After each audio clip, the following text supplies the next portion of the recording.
باری گئی، حضور مصلی پہ آئے، نماز پڑھی، سلام پھرا، تو میرے دل میں پھر خیال آیا کہ ماں سے ایک نماز کی چھٹی لی تھی، نمازیں بھی 2 ہو گئیں، ماں نے جاتے پوچھنا ہے حضور سے میرے لیے اور اپنے لیے مغفرت کی بخشش کی دعا کروائی تھی، تو کیا جواب دوں گا؟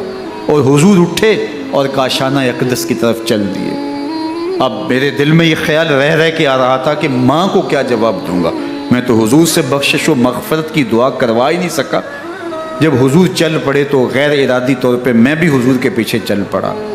چلنے میں تھوڑی سی رفتار تیز ہو گئی جس سے قدموں کی آہٹ پیدا ہوئی، تو جب آواز پیدا ہوئی تو حضور نے رخ پھیرے بغیر فرمایا من ھذا، میرے پیچھے پیچھے کون آ رہا ہے؟ پھر خود ہی کہا حذیفہ تو نہیں؟ تو میرا دل دھڑک رہا تھا، قلت نعم، میں نے کہا جی حضور میں حذیفہ ہوں۔ فرمایا ما حاجتک غفر اللہ لک ولامک، کیا کام ہے؟ اللہ تجھے بھی بخش دے، تیری ماں کو بھی بخش دے۔ اب جو کام تھا وہ جنبش لب سے پہلے ہی ہو گیا، یہاں تو لفظوں کا سہارا بھی نہیں لینا پڑتا، وہ بند لبوں کی بولیاں بھی سنتے ہیں۔ اقبال بولا ہے فروغت صبح آثار و دہور، چشم تو بی نندائے ما فی الصدور، تیری نظر تو سینوں کے چھپے راز بھی دیکھتے۔ تو کہا ما حاجتوں کا غفر اللہ لک ولامک، اللہ تجھے بخش دے، تیری ماں کی بھی مغفرت کر دے، کیا کام ہے؟ اب جو کام تھا وہ تو ہو گیا۔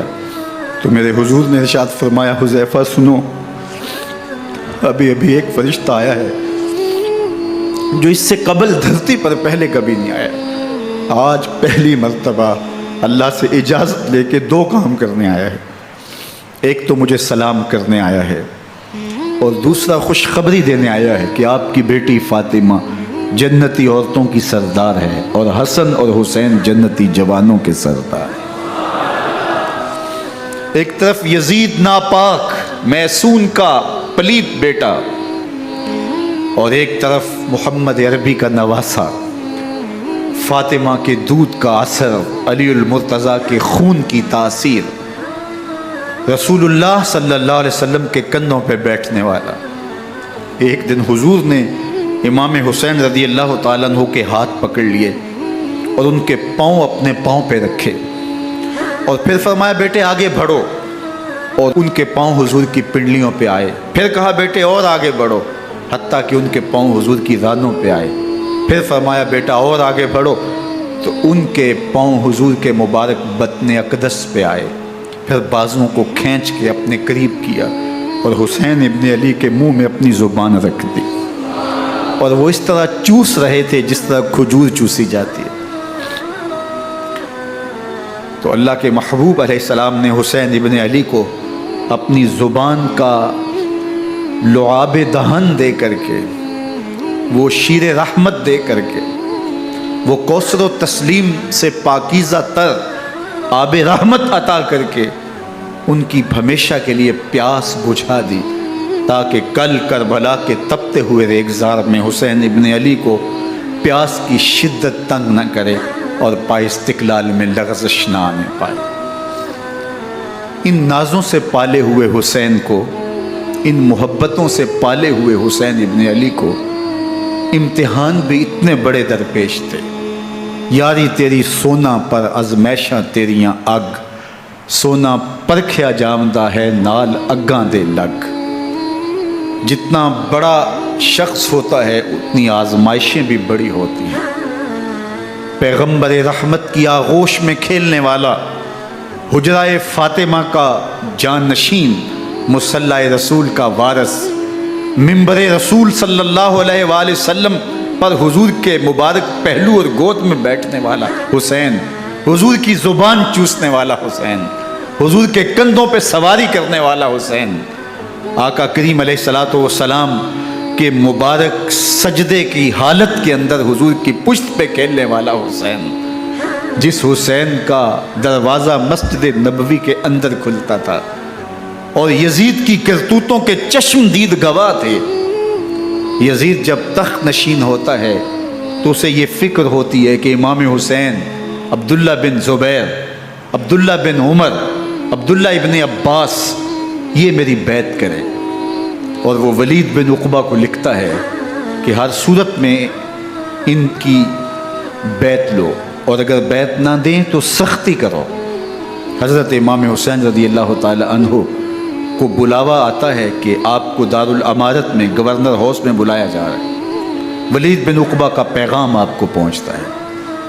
آپ اس وقت فرماتے ہیں کہ اس وقت جو پیغام پہنچا ہے وہ کسی خطرے سے خالی نہیں ہے، تو کچھ سواروں کو ساتھ لیا، کہا تم دارالامارت کے باہر کھڑے رہنا، اگر میری آواز بلند ہوئی تو اندر آ جانا، ورنہ تم انتظار کرنا۔ آپ اندر گئے۔ ولید بن عقبہ نے مروان کو بھی بلایا تھا۔ مروان بن حکم یہ گورنر مدینہ ولید سے پہلے رہ چکا ہے، تو اس نے مشورہ دیا کہ سختی کی جائے۔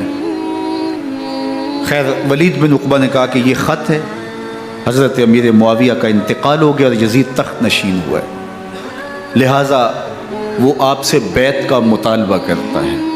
تو حضرت امام حسین رضی اللہ تعالیٰ عنہ نے فرمایا کہ میرے جیسا شخص یوں چھپ کے بیعت نہیں کر سکتا، اور آپ واپس پلٹے۔ مروان بن حکم نے ولید بن عقبہ کو کہا کہ یہ موقع ہے جانے نہ دیا جائے، اگر یہ نکل گئے تو دوبارہ تم قابو نہیں پا سکو گے، اور انہیں یہیں قتل کر دیا جائے۔ حضرت امام حسین رضی اللہ تعالیٰ عنہ نے یہ بات سن لی۔ کہتے ہیں حضرت امام حسین انہی قدموں کے بل واپس پلٹے اور مروان بن حکم سے مخاطب ہو کے کہا، مروان کیا بول رہا ہے؟ وہ خاموش ہو گیا۔ فرمایا تو جانتا نہیں ہم کون ہیں؟ آنا حسین ابن علی ابن ابی طالب، میں حسین ہوں، میں علی کا بیٹا ہوں، ہمارے گھر میں قرآن اترتا رہا ہے، وحی کا نزول ہوتا رہا ہے، اور یزید فاسق ہے، فاجر ہے، مسلمانوں کا قاتل ہے اور شرابی ہے، میں ڈنکے کی چوٹ پہ یزید کی بیعت سے انکار کرتا ہوں۔ بس حیدری کچھار سے محمدی شیر نکل آیا ہے۔ اب اوسان خطا ہو گئے، راستہ چھوڑ دیا، واپس آئے، سیدہ زینب سے ملے، کہا مدینے کو چھوڑنا پڑے گا۔ کہا بھیا کیا ہوا؟ کہا یزید بیعت لینے پہ مصر ہے اور میں کسی صورت بھی بیعت نہیں کروں گا۔ رسول اللہ کا مدینہ ہمارے خون سے لالہ زار بنے گا، میں نہیں چاہتا کہ حضور کے شہر نور کی حرمت پامال ہو۔ دوستو وہ کیسا منظر ہوگا جب حسین ابن علی نے آخری حاضری حضور کے روضے پہ دی ہو۔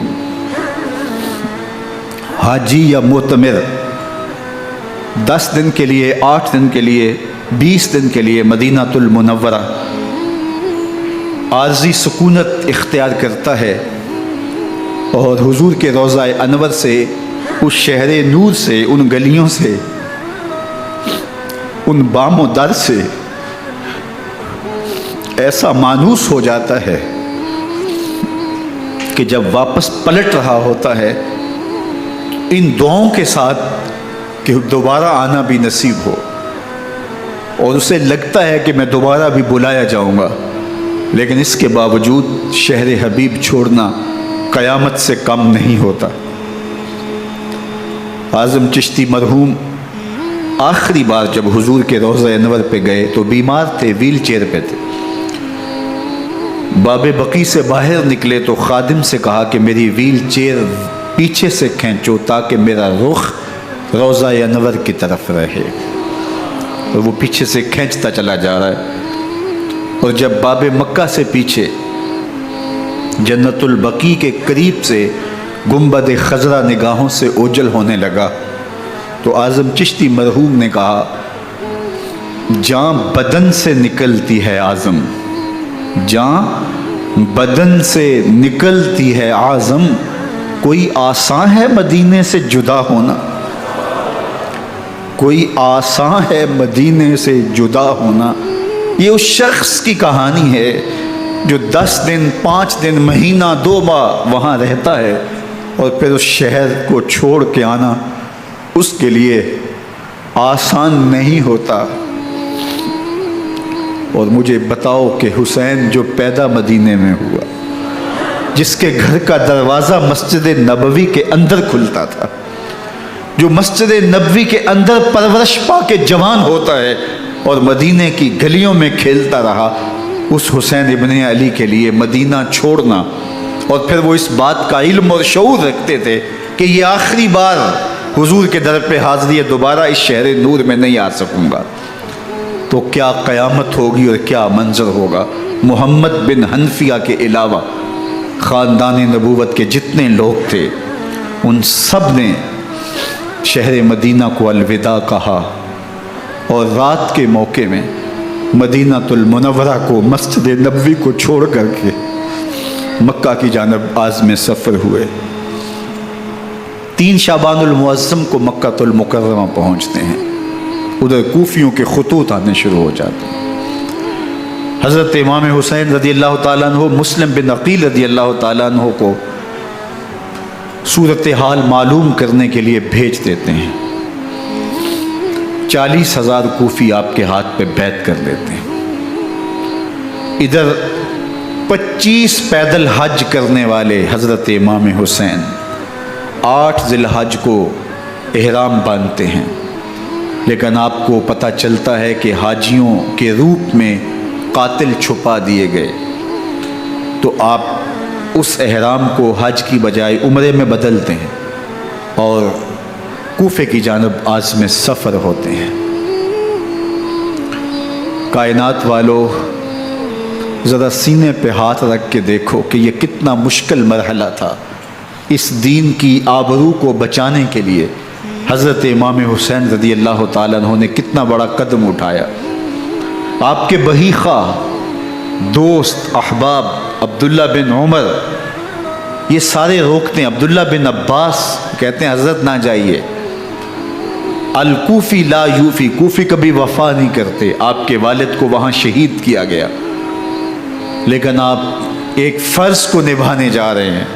میرے غم گسارو، میرے مہربانوں، نہ روکو مجھ کو جانے دو، مجھے نانے کے دی کی ڈوبتی کشتی بچانے دو، میں جاتا ہوں کہ دنیا پر وفا کا نام رہ جائے، میں رہوں نہ رہوں پر عظمت اسلام رہ جائے۔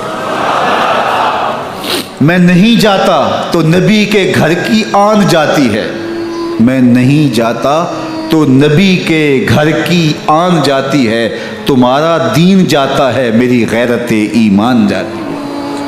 حضرت امام حسین یہاں سے چلتے ہیں، ابھی راستے میں ہی پہنچتے ہیں کہ یہ خبر آتی ہے کہ کوفے والوں نے بے وفائی کر دی، حضرت مسلم بن عقیل رضی اللہ تعالیٰ عنہ کو شہید کر دیا گیا، نعمان بن بشیر معزول کر دیے گئے، ابن مرجانہ ابن زیاد وہاں متعین کر دیا گیا جو سخت گیر شخص تھا، اور اس نے لوگوں کو ڈرایا دھمکایا اور کوفے کے لوگوں کے دل بدل گئے اور وہ بیتیں توڑنے لگے۔ وہ منظر مسجد کوفہ کا کتنا دلگداز تھا۔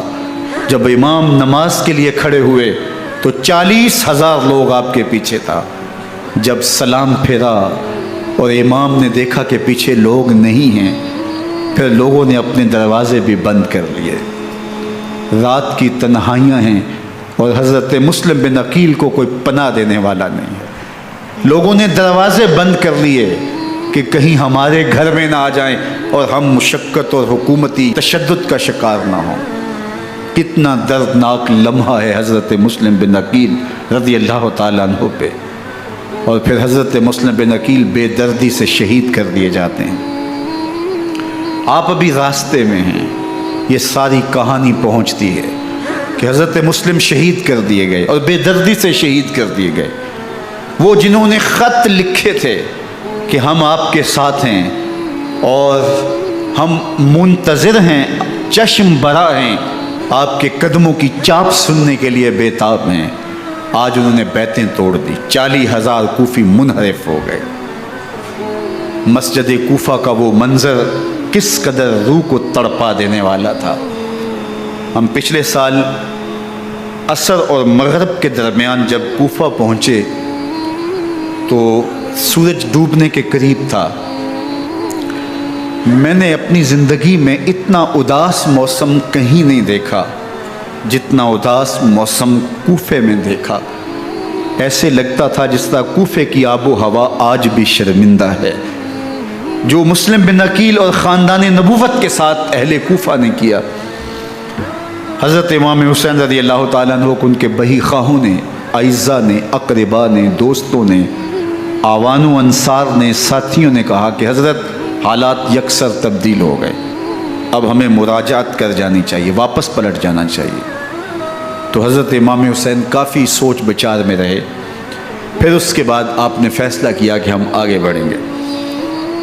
دوستوں نے کہا کہ حضرت اگر آپ آگے بڑھیں گے تو ہمیں لگتا ہے کہ وہ آپ کے ساتھ سلوک اچھا نہیں کریں گے اور آپ بچوں کے سامنے پیاس سے شہید کر دیے جائیں گے۔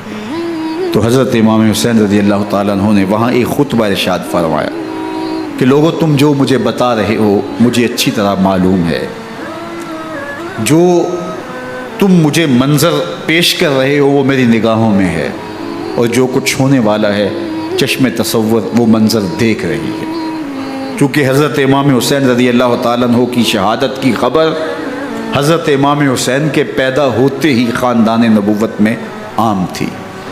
حضور علیہ الصلوۃ والسلام کو یہ بات جبریل امین نے آ کے بتائی تھی جب حسین ابن علی کے ساتھ حضور محبت کا اظہار کر رہے تھے، تو یہ جبریل امین نے آ کے کہا تھا حضور آپ کا یہ بیٹا ارض طف میں شہید کر دیا جائے گا، اور کربلا کی مٹی لا کے حضور کو دی اور ام سلمہ کو حضور نے عطا کر دی۔ حضرت ام سلمہ کہتی ہیں کہ ایک دن میں سوئی تو خواب دیکھا کہ حضور کے مبارک بال بکھرے ہوئے ہیں اور سخت پریشان ہیں، تو میں نے کہا کہ حضور آپ کی یہ کیا حالت ہے؟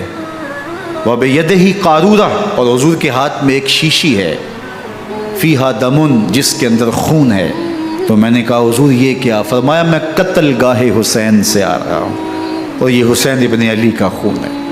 تو کہا 10 محرم کا دن تھا، دوپہر کا یہ منظر تھا، میں کیلولہ کر کے اٹھی، جب میں نے دیکھا تو وہ شیشی جس میں کربلا کی مٹی رکھی تھی وہ خون بن چکی تھی۔ تو یہ خبر پہلے دی گئی تھی، یہ بتا دیا گیا تھا۔ فرمایا میرے دوستو جو تم مجھے بتاتے ہو میں اس سے بے خبر نہیں ہوں، یہ سب کچھ ہونے والا ہے، لیکن اس کے باوجود میں کیوں جا رہا ہوں؟ تو آپ کا ایک تاریخ ساز جملہ ہے جو کربلا کے فلسفے کو ہمارے سامنے رکھتا ہے کہ یہ اتنا بڑا امتحان کیوں دیا۔ حضرت امام حسین رضی اللہ تعالیٰ عنہ نے فرمایا وَلَكُمْ فِيَّ أُسْوَةٌ، میں اس لیے جا رہا ہوں قیامت تک ظلم، جبر اور ناانصافی کے خلاف کھڑے ہونے والوں کے لیے کوئی نمونہ تو ہو۔ میری زندگی قیامت تک ظلم، جبر اور استحصالی نظام کے خلاف کھڑے ہونے والوں کے لیے نمونہ ہے۔ تو حضرت امام حسین رضی اللہ تعالیٰ عنہ نے حق اور باطل کے درمیان ایک سرخ لکیر کھینچ دی اپنے خون سے۔ اب حق اور باطل کا امتیاز کرنا مشکل نہیں ہے، کوئی باطل پہ اڑا رہے تو الگ بات ہے، لیکن امتیاز کرنا مشکل نہیں ہے۔ حدود بالکل واضح کر دیں۔ اقبال نے یہاں کتنی خوبصورتی کے ساتھ اس مضمون کو نبھایا۔ سرخ رو عشق غیور از خون او، شوخی این مصرع از مضمون او، تا قیامت قطع استبداد کر، موج خون او چمن ایجاد کر۔ ایک جہاں آباد کر دیا، حق اور باطل کی راہیں اجال دی۔ اب لوگوں کو یزید کا چہرہ پہچاننے میں دیر نہیں لگتی، وقت کے ہر یزید کا چہرہ آسانی سے پہچانا جا سکتا ہے۔ یہ معرفت زمانے کو کروائی کس نے؟ حسین ابن علی نے کروائی رضی اللہ تعالی عنہ۔ تو حضرت امام حسین نے فرمایا کہ جو میرے ساتھ ہونے والا ہے میں اچھی طرح جانتا ہوں، لیکن میں اس کے باوجود آگے بڑھوں گا۔ پھر بڑھے اور کربلا میں جا کے خیمہ زن ہو گئے۔ 7 محرم کو پانی بند کر دیا گیا، پانی بند ہوا تو کھانا بھی میسر نہیں تھا، لیکن ذکر پانی کا ہوتا ہے اس لیے کہ کھانے کے بغیر انسان کئی دن کاٹ لیتا ہے، لیکن پانی کے بغیر گزر نہیں ہوتی۔ تو فرات کی نہر سامنے اپنی موجوں کے ساتھ چمک رہی ہے، لیکن ایک قطرہ آب بھی آل رسول کو نہیں دیا جا رہا۔ کائنات کے اندر ایسے انوکھے امتحان بھی ہوتے ہیں، وارث ہوں ساقی کوثر کے، مالک ہوں حوض کوثر کے، اور بیٹے ہوں ساقی کوثر کے، اور آج ایک بوند پانی کی بھی میسر نہ ہو۔ صبر کا امتحان ہے، عزیمت کا امتحان ہے۔ حضرت امام حسین رضی اللہ تعالیٰ عنہ خیمہ زن ہو گئے، 3 دن تک پانی بند رہتا ہے۔ 9 محرم کو رات کی تنہائی میں حملہ آور ہونا چاہتے ہیں، لیکن آپ نے کہا کہ ہمیں اللہ کے حضور عبادت اور ذکر کے لیے وقت دیا جائے۔ ساری رات ذکر میں گزرتی ہے، عبادات میں گزرتی ہیں۔ رات کے اندھیرے میں آپ چراغ بجھا دیتے ہیں۔ آوان و انصار کو کہتے ہیں کہ ان کی دشمنی میرے ساتھ ہے، انہیں میرا خون چاہیے، اگر تم رات کی تاریکی میں نکل جاؤ تو میں تم سے کوئی مواخذہ نہیں کروں گا، اور یہ بھی تمہارا پیچھا نہیں کریں گے، اس لیے کہ ان کا مطلوب تم نہیں ہو، ان کا مطلوب میں ہوں۔ جب چراغ جلایا تو کوئی بھی نہیں گیا۔ مسلم بن نوسجہ کھڑے ہو کے کہتے ہیں حضرت اگر ہمارے بدن کو 70 بار کاٹا جائے اور جلایا جائے اور ہواؤں میں اڑا دیا جائے پھر بھی آپ کا ساتھ نہیں چھوڑیں گے۔ 70 سال کے بوڑھے ہیں حبیب بن مظاہر، کہتے ہیں حضرت آپ کو چھوڑ کے جائیں کہاں، آپ کو چھوڑ کے جائیں کہاں؟ کوئی ساتھ چھوڑنے کے لیے تیار نہیں ہے۔ پیاس ہے، سخت گرمی ہے، کربلا کا ماحول ہے، 72 افراد اور خاندان کی خواتین میدان کربلا میں خیمہ زن ہیں۔ دوسری طرف لشکر اعداء اشقیا 22,000 کی تعداد میں مقابلے میں، ایک روایت 30,000 کی ہے۔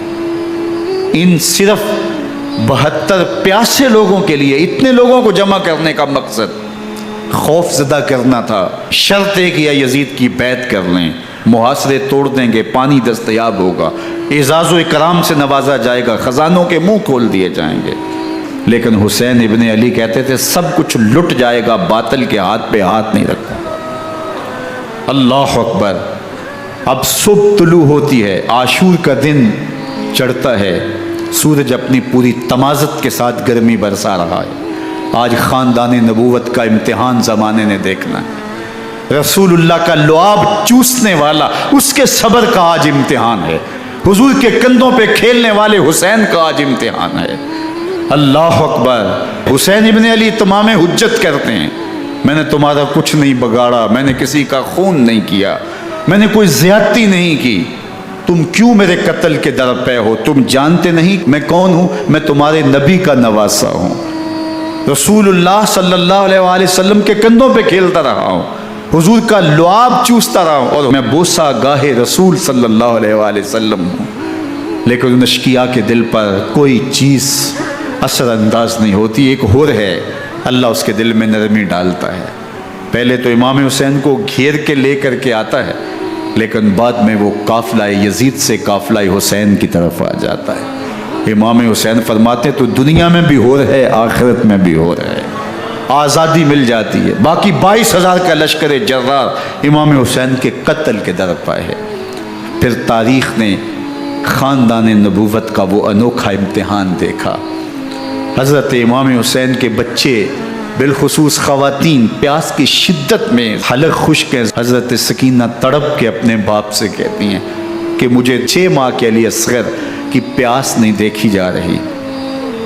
بچے کو ہاتھوں پہ اٹھاتے ہیں اور نہر فرات کے کنارے پہنچ کے فرماتے ہیں اشقیاء سے مخاطب ہو کے تمہارا معاملہ میرے ساتھ ہے، اس 6 ماہ کے بچے نے تمہارا کچھ نہیں بگاڑا، اور چلو بھر کے اس کا حلق سیراب کرنا چاہتے ہیں۔ ایک 2 شاخہ تیر آتا ہے جو حضرت علی اصغر کے گلے کو چیر دیتا ہے۔ راوی لکھتے ہیں کہ وہ عام تیر نہیں تھا، جانوروں کو شکار کرنے کے لیے جو بڑے تیر ہوتے ہیں وہ 2 شاخہ تیر تھا۔ وہ گردن کو کاٹ دیتا ہے، خون بہنے لگتا ہے، گردن لٹک جاتی ہے۔ حضرت امام حسین وہ بہتا ہوا خون اپنے چلو میں لیتے ہیں اور آسمان کی طرف اچھال کے کہتے ہیں مالک حسین کی یہ قربانی بھی قبول فرما۔ یہ تماشا لب بام نہیں ہے۔ بچہ بیمار ہو، ڈاکٹر جواب دے دیں، ماں باپ کے ہاتھ پھول جاتے ہیں۔ زندگی کی سانسیں ابھی چل رہی ہوتی ہیں، لیکن ڈاکٹر کہے کہ یہ میرے بس کا روگ نہیں ہے، کہیں اور لے جاؤ، تو زندگی کا لف و نشر غیر مرتب ہو جاتا ہے۔ میں سلام پیش نہ کروں حسین ابن علی کو، 6 ماہ کا علی اصغر ہاتھوں میں دم توڑتا ہے، گردن لٹک جاتی ہے، خون بہہ رہا ہے۔ اب خیموں کی طرف بڑھ رہے ہیں، لیکن زبان پہ شکایت نہیں ہے۔ کہتے ہیں مالک حسین کی یہ قربانی قبول کر لے۔ اب خیموں کی طرف آنا، شہر بانو، ام رباب، سیدہ زینب، حضرت سکینہ سلام اللہ علیہا کا سامنا کوئی آسان کام نہیں تھا، لیکن حسین ابن علی آتے ہیں، شہزادے کو یہاں خیموں کے قریب رکھ کے کہتے ہیں کہ یہ حوض کوثر سے سیراب ہو گیا ہے۔ اللہ اکبر، کوہرام مچ جاتا ہے خیموں کے اندر، کیا منظر ہوگا، اور ان کو کن الفاظ کے پیرائے میں ڈھال کر کے ان کیفیات کو بیان کیا جا سکتا ہے جو اہل بیت کے خیموں کے اندر علی اصغر کی شہادت کے بعد کا منظر رقم ہو رہا ہوگا۔ اللہ اکبر، ادھر اشکیا آوازیں دے رہے ہیں، مبارزت کے لیے پکار رہے ہیں۔ زمانے نے پھر وہ منظر بھی دیکھا کہ جوان بیٹے کو 18 سال کی کمائی حضرت امام حسین میدان عمل میں بھیج رہے ہیں۔ وہ علی اکبر جو حسین کا نور نظر ہے، آنکھوں کا قرار ہے، دل کی تسکین ہے۔ اور پھر حضرت علی اکبر جب گھوڑے کی زین سے فرش زمین پہ گرتے ہیں تو باپ کو آواز دیتے ہیں، اور حضرت امام حسین جو ہے وہ آگے جا کے بیٹے کی لاش اٹھاتے ہیں۔ اللہ اکبر، 18 سال کے بیٹے کی لاش کو کندھوں پہ اٹھا کے خیموں تک لاتے ہیں اور ہاتھ پھیلا کے کہتے ہیں مالک حسین کی یہ قربانی بھی قبول فرما۔ کبھی قاسم بن حسن کی لاش اٹھا کے لاتے ہیں، کبھی اون و محمد کی لاشیں اٹھا کے لاتے ہیں، بتیجوں کی، بھانجوں کی، بھائی عباس کے کٹے ہوئے بازو اور زخموں سے چھدا ہوا لاشا۔ کیا کیا قیامتیں تھیں جو اس کربلا کے ایک میدان کے اندر نہیں توڑی گئیں۔ حضرت امام حسین پر دکھ پہ دکھ، تکلیفوں پہ تکلیفیں، اب 71 لاشیں اٹھا کے خیموں تک پہنچا چکے، اور ادھر مبارزت کی دعوت دی جا رہی، آؤ میدان عمل میں آؤ، اب دیر کیوں کر رہے ہو۔ رسول اللہ کا حرم، رسول اللہ کی شہزادیاں جو نازوں میں پلی تھی، وہ کلیاں جو شبنم کا بوجھ بھی گوارا نہیں کر سکتی تھی، آج مصیبتوں کے پہاڑ ٹوٹ گئے۔ حضرت امام حسین کبھی شہربانوں کو، کبھی ام رباب کو دلاسا دیتے ہیں، کبھی حضرت زینب کو کہتے ہیں۔ حضرت زینب کربلا کے اس میدان کے اندر بڑے حوصلے کے ساتھ اپنے بھائی کے ساتھ کھڑی رہی، اپنے 2 بیٹے راہ خدا میں پیش کیے، ان کی لاشیں وصول کیں، لیکن زینب جس جرأت کے ساتھ، جس پامردی کے ساتھ اس سارے منظر کو حوصلے کے ساتھ سہتی رہی، وہ یقیناً حوصلہ سیدہ زینب سلام اللہ علیہا کا ہی ہے۔ لیکن یہ وہ منظر تھا کہ زینب کا دل بھی ڈول گیا جب حسین ابن علی گھوڑے پہ بیٹھنے لگے، اور ان کو گھوڑے میں بٹھانے والا کوئی نہیں تھا، اور جو بھی سوار جاتا پھر واپس اس کی لاش ہی آتی اور حسین ابن علی لے کے آتے۔ آج حسین ابن علی جا رہے ہیں، زندگی کا سارا سرمایہ لٹ رہا ہے، حضرت زینب سلام اللہ علیہا سنبھل نہیں رہی۔ حضرت امام رضی اللہ تعالیٰ عنہ اٹھے اور آپ نے حضرت زینب کو صبر کی تلقین کی اور کہا کہ صبر ہی بہترین ذریعہ ہے اور اللہ کی قربت کا ایک بہترین سبب ہے، اور ان کو صبر کی تلقین کرتے ہوئے فرمایا کہ میرے بعد تم نے اس ذمہ داری کو سنبھالنا ہے، اور ان مخدرات اسلام کی، ان شہزادیوں کے پردے کی تم نے حفاظت کرنی ہے۔ اور پھر گھوڑے کی زین کس کے امام حسین لشکر اشکیا کی طرف بڑھتے ہیں۔ اب خیموں سے سسکیوں کی آواز آ رہی ہے، ان کا سردار، ان کا تاجدار آج سب کو چھوڑ کے کربلا کے میدان کی طرف بڑھ رہا ہے۔ جرم کیا کیا، قصور کیا کیا، اس نے کیا زیادتی کی کہ آج نیزوں اور انیوں کے مقابلے میں 22,000 کا لشکر حضرت امام حسین پہ ٹوٹ پڑتا ہے۔ آپ پھر تمام حجت کرتے ہیں میں نے کسی کو قتل نہیں کیا، خون ناحق نہیں بہایا، میرے خون کے درپے کیوں ہو، اپنی آخرت کیوں برباد کرتے ہو، تم جانتے نہیں میں کون ہوں، میں تمہارے نبی کا نواسا ہوں۔ لیکن ابن زیاد کہتا ہے مقابلے میں آؤ۔ پھر حضرت امام حسین رضی اللہ تعالیٰ عنہ مقابلے میں آتے ہیں، اور جب گھوڑے کو ایڑ لگا کے دشمن اشقیاء پہ ٹوٹتے ہیں تو پھر ایسا منظر ہوتا ہے کہ وہ بھیڑ بکریوں کی طرح آگے بھاگتے ہیں۔ 71 زخم کلیجے پہ لیے شجاعت کا یہ پیکر جب میدان میں آتا ہے، آواز آتی، یہ کون ذی وقار ہے، بلا کا شاہ سوار ہے، لباس ہے پھٹا ہوا، غبار سے اٹا ہوا، تمام جسم نازنی چدا ہوا کٹا ہوا، یہ نبی کا نور عین ہے، یہ بال یقین حسین ہے، یہ حسین ابن علی ہے رضی اللہ تعالیٰ عنہ۔ پھر چاند بادلوں میں گھر جاتا ہے، شامی ہنڈے تیر برساتے ہیں، تلواروں سے آپ کے بدن پر ضربیں لگاتے ہیں اور نیزوں سے آپ کے بدن کو پرو دیتے ہیں۔ جب آپ کا پیراہن بعد میں اتارا گیا تو آپ کے پیراہن میں 122 سوراخ تیروں کے تھے، 33 زخم تلواروں کے اور 34 گھاؤ نیزوں کے تھے۔ جب گھوڑے کی زین سے فرش زمین پر آئے، بدن چھلنی تھا، زخم زخم سے خون بہ رہا تھا، 3 دن کا پیاسا حسین، اللہ اکبر، بدن زخموں سے چور، 71 لاشیں کلیجے پہ لیے، مخدرات اسلام کے پردے کا خیال دل میں الگ ہے، لیکن گھوڑے کی زین سے جب فرش زمین پہ امام حسین آتے ہیں، زبان پہ ہائے نہیں، نالا و شیون نہیں، چیخ و پکار نہیں، آتے ہی پیشانی سجدے میں رکھتے ہیں اور پکارتے ہیں اللہم ردن بقضائک وصبرن علی بلائک تسلیما لامرک سبحان ربی الاعلی۔ مالک گھر لٹا کے، بچے لٹا کے، خاندان سب کچھ قربان کر کے، اپنے بدن کو زخموں سے چھلنی کروا کے، تیروں اور نیزوں کی انیوں سے اپنے آپ کو زخمی کروا کے، تیرے حضور سر جھکا کے یہ اقرار کرتا ہوں کہ حسین تیری تقدیر پہ راضی ہے، مالک تو بھی بتا، تو بھی حسین پہ راضی ہوا ہے کہ نہیں ہوا؟ آواز آ رہی ہے، اس پیاسے پر علی شیر خدا کو ناز ہے، اس نواسے پر محمد مصطفیٰ کو ناز ہے، اوروں نے بھی سجدے کیے پر اس کا عجب انداز ہے، اس نے وہ سجدہ کیا جس پر خدا کو ناز ہے۔ حسین ابن علی رضی اللہ تعالیٰ عنہ کا سر انور دستے قاتل نے تب کاٹا جب وہ سجدے میں جھکا ہوا تھا۔ یزید نے کہا میں بیعت لوں گا، امام حسین نے کہا کبھی بھی نہیں دوں گا، یہ سر کٹ سکتا ہے جھک نہیں سکتا۔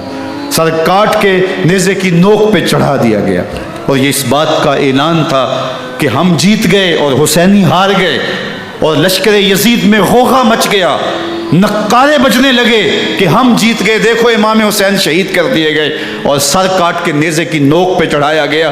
لیکن لشکر یزید سے ہی آواز آئی یہ کیسا سر ہے جو کٹ کے بھی سر بلندی ہے، کٹ گیا ہے پھر بھی اونچا ہے، اللہ اکبر، یہ سر سجدے میں کٹا ہے، رب کے حضور عبادت کی حالت میں کٹا ہے، حسین آج بھی سجدے میں ہے، اللہ اکبر، حسین آج بھی سجدے میں ہے، بلکہ کٹے ہوئے سر کا رخ زمین کی جانب تھا اور کٹی گردن آسمان کی طرف، یوں نیزے پہ پرویا گیا، اللہ اکبر۔ ایک شاعر نے نقشہ کھینچا، بآں کے سر نیزے پہ اور سوئے زمین ہے روح، یعنی سجدہ ثانی کی ہے آرزو۔ رکعت کے 2 سجدے ہوتے ہیں، ابھی ایک سجدہ ہوا تھا کہ دست قاتل نے سر کاٹ دیا، کہا حسین کی پیشانی میں دوسرے سجدے کی تمنا مچل رہی ہے۔ یہ تھا حسین ابن علی کا سجدہ، ساری زندگی رب کے حضور سجدہ قضا نہیں ہونے دیا۔ آج پانی نہیں ہے، اللہ اکبر، آج تیمم کر لیتے ہیں، آج اپنے خون کو اوڑھ کر کے حسین نے اپنی پیشانی اپنے مالک کے حضور جھکا کر کے عظیمت کی وہ انوکھی داستان رقم کر دی کہ صدیاں گزرنے کے باوجود بھی ان کی یادوں کے چراغ روشن ہیں۔ جب حضرت امام حسین اور دوسرے آیان و انصار کو شہید کر دیا گیا تو ان کے سر نیزوں کی نوک پہ چڑھا دیے گئے، حضرت امام حسین کا کٹا ہوا سر اور باقی 71 افراد کے کٹے ہوئے سر نیزوں کی نوک پہ، اور 10 سواروں کو ابن سعد نے کہا کہ ان کو رون دو، اور گھوڑوں کی ٹاپوں تلے حضرت امام حسین رضی اللہ تعالیٰ عنہ اور ان کے آوان و انصار کو جو ہے وہ روندا گیا، حتیٰ کہ ان کی استخوان مبارک، ان کی ہڈیاں بھی چور چور ہو گئیں۔ روننے سے قبل ان کا لباس اتار لیا، ان کے کپڑے اتار لیے گئے۔ اللہ اکبر، کیسی دردناک گھڑیاں تھیں۔ یزید کا صرف یہی بد کرداری کا مرحلہ نہیں تھا، اس کربلا کے صحرا کے اندر یزید نے جس طرح امام حسین رضی اللہ تعالیٰ عنہ کو شہید کیا اور حضرت امام حسین کے خاندان کو شہید کیا، جب مدینہ المنورہ پر یزید نے مسلم بن عقبہ کو مقرر کیا، جس کو بزرگوں نے مصرف بن عقبہ کہا ہے، تو اس کو کہا 3 دن تک مدینے کا حرم تمہارے لیے حلال ہوگا، جو چاہو تم کرنا، اور شامی فوجوں کو اجازت ہوگی۔ تو وہاں بھی انہوں نے 10,000 تابعین اور 700 صحابہ کو شہید کیا۔ حضرت ابو سعید خدری رضی اللہ تعالیٰ عنہ گھر سے باہر نکلے، کافی بوڑھے ہو چکے تھے، تو انہوں نے حضرت ابو سعید خدری کو پکڑ لیا، کہا تم کون ہو؟ کہا مجھے ابو سعید خدری کہتے ہیں۔ تو کہا ہاں تمہارا نام سنا ہے، اور داڑھی سے پکڑ کے کھینچا اور کہا کہ ہے تمہارے پاس جو ہمیں دو؟ تو کہا کہ میرے پاس تو کچھ بھی نہیں، میں تو فقیر آدمی ہوں۔ تو ان کے گھر ان کو لے گئے، تو 2 کبوتر رکھے تھے حضرت ابو سعید خدری نے، تو وہ کبوتر لوٹ کے لے گئے۔ اللہ اکبر۔ حضرت ابن سنان رضی اللہ تعالیٰ عنہ کو، جو حضور کے علم بردار تھے فتح مکہ کے دن، ان کو ستو پہلے پلائے اور پھر ان کی گردن کاٹی گئی، اور کہا یہ ہے وہ ستو جو تم زندگی میں آخری بار پیو گے۔ ایک گھر میں داخل ہوئی شامی فوج، تو ایک خاتون کے ابھی بچہ پیدا ہوا تھا، اور قابلہ نے، دائیا نے وہ بچہ ماں کی چھاتی پہ لٹایا، اور وہ ماں کا پہلا دودھ پی رہا تھا۔ تو یہ جا کے کہنے لگے نکالو تمہارے پاس جو کچھ ہے۔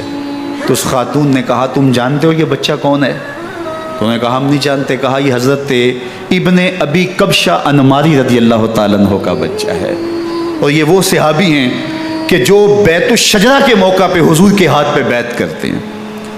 انہوں نے اس چیز کا لحاظ نہ کیا کہ جو کچھ ہے وہ ہمیں دو، ورنہ تیرے بچے کو نہیں چھوڑیں گے۔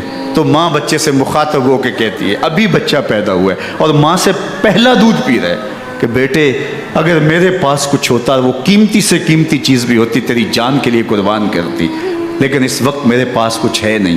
تو ایک شکی آگے بڑھا اور بچے کو ایک ٹانگ سے پکڑ کے کھینچ کے دیوار کے ساتھ پٹک کے مارا، جس سے دماغ کا بھیجا نکل گیا۔ کیا کیا زیادتیاں نہیں کی۔ 700 صحابہ حرہ کے واقعہ میں شہید کیے یزید نے، اور 10,000 تابعین شہید کیے۔ مسجد نبوی میں ممبر رسول کے ساتھ گھوڑے باندھے، اور وہ ممبر رسول اور مصلی رسول کے قریب لید کرتے رہے۔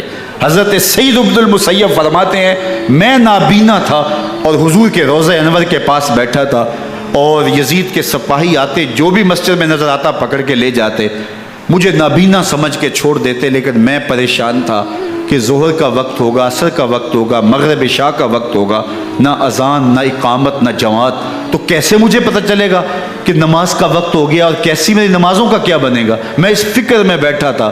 لم ازل اسمع الاذان والاقامت من قبل رسول اللہ صلی اللہ علیہ وآلہ وسلم۔ فرماتے ہیں جب بھی پھر نماز کا وقت آیا، گنبد خضرا سے اذان کی بھی آواز آئی، اقامت کی بھی آواز آئی۔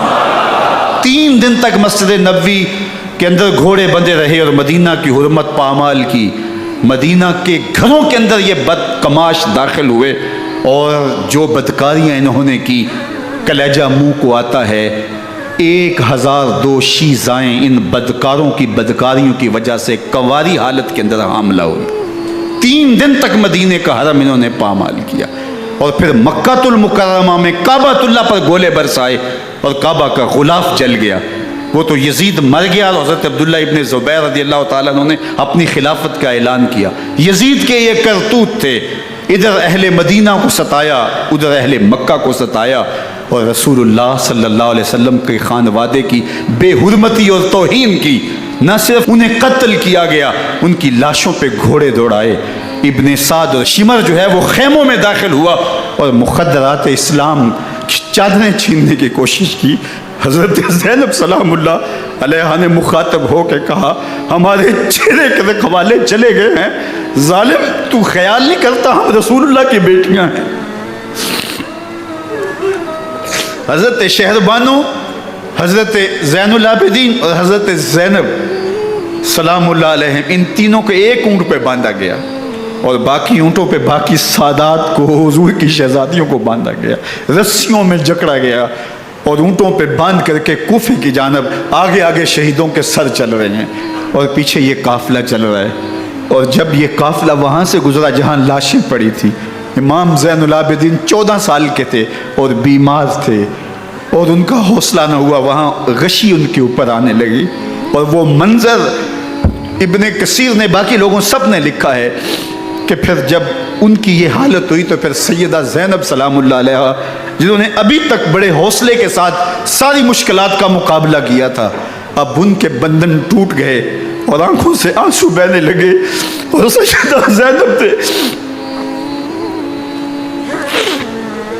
امام حسین رضی اللہ تعالیٰ عنہ کی لاش پہ کھڑے ہو کے، اور وہ روندی ہوئی لاش، ٹوٹی ہوئی ہڈیاں، اور وہ بڑا بدن، کٹا ہوا سر نیزے کی نوک پہ، اور لاش یہ پڑی ہے، تو حضرت سیدہ زینب نے مدینے کی طرف منہ کر کے جو ہے وہ حضور سے فریاد کی، یا محمد آہو، یا محمد آہو، ھذا حسین بالآراء مزمل بالدماء، یا محمد آہو بناتوں کا سبایا۔ رسول اللہ، اے پیارے آقا، یا جد آہو، اے ہمارے نانا محترم، یہ دیکھیے آپ کا حسین پڑا ہوا ہے، بدن سے کپڑے اتار لیے گئے، خاک ہوائیں اڑا رہی ہیں، اور اس کے اوپر چادر جو ہے وہ مٹی کی پڑ گئی ہے، حضور آپ کی اولاد کاٹ دی گئی، اور پھر کہا بناتوں کا سبایا، حضور دیکھیے آپ کی بیٹیوں کے ہاتھ باندھ دیے گئے ہیں، اونٹوں پہ کس دیا گیا ہے، سر شہیدہ آگے آگے چل رہے ہیں، اور حضرت سیدنا امام حسین کا آگے آگے سر ہے۔ راستے کے اندر ایک جگہ آئی، رات گزری اور ان کو اتارا گیا، رات کا موقع تھا، ایک خاتون آئی اور اس نے کوئی کھانا پیش کیا ان کو، اور کہا کہ میں کسی زمانے میں حضرت سیدہ فاطمہ تو زہرا کی نوکری کیا کرتی تھی، ان کی لونڈی تھی، ان کی کنیز تھی، اور آج مجھے پتہ چلا کہ آپ لوگ گزر رہے ہیں، تو میں نے کہا کہ میں اپنی مخدومہ کے خاندان کی خدمت کروں، اور پھر اس نے کہا کہ اس وقت سیدہ کی گود میں ایک 6-7 ماہ کی بچی تھی جس کو زینب کہا کرتے تھے، تو سیدہ زینب نے کہا کہ اماں اگر پہچانتی ہو تو وہ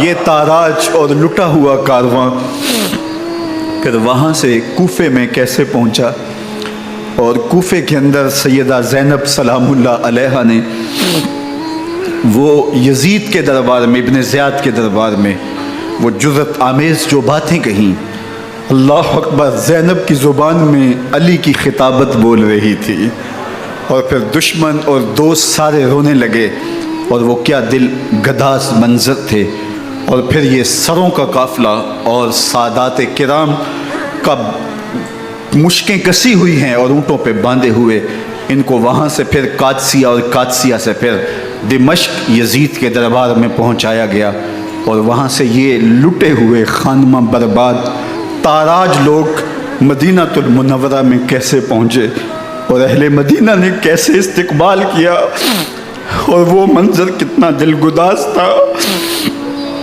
جب اہل مدینہ زینب سے پوچھتے تھے زینب حسین کہاں ہے،